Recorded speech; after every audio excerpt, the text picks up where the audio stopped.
Girls boys கிட்ட இருந்து உங்களுக்கு ஒரு லெட்டர் வந்திருக்கு. அப்படியா? கொடுங்க, படிக்கலாமா? படிங்க.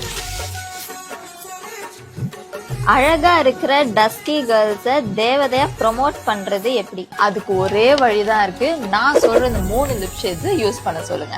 ஃபர்ஸ்ட், மேப்ளினோட 02 soft wine liquid lipstick try பண்ணுங்க. இது one of the most subtle yet ரிச்சான ஒரு லுக் உங்களுக்கு கொடுக்கும். டஸ்கி ஸ்கின் டோனுக்கு பெர்ஃபெக்ட்டா மேட்ச் ஆகும். செகண்ட், லாக்மே 9to5ல கொக்கோ சாஃப்ட்ன்ற ஷேட ட்ரை பண்ணி பாருங்க. இது உங்களுக்கான perfect nude shade. Dusky girls, இதை நீங்க ஒன்ஸ் யூஸ் பண்ணாவே உங்களுக்கு ரொம்ப பிடிச்சிடும். Third, one of the most இல்ல 2 பியூட்டிஃபுல் ஷேட்ஸ். அதுதான் நைகாவோட சாய் அண்ட் மெட்ராஸ் காபி. இந்த 2 ஷேட்ஸையும் நீங்க ட்ரை பண்ணி பாருங்க, அவ்வளவு அழகா இருக்கும். இந்த ஷேட்ஸ் எல்லாம் டஸ்கி கேர்ள்ஸ் யூஸ் பண்ணாவே அவங்க தேவதைங்க தான். இந்த லிப் ஷேட்ஸ் எல்லாம் உங்களுக்கு வேணும்னா லிப்ஸ்ன்னு கமெண்ட் பண்ணுங்க.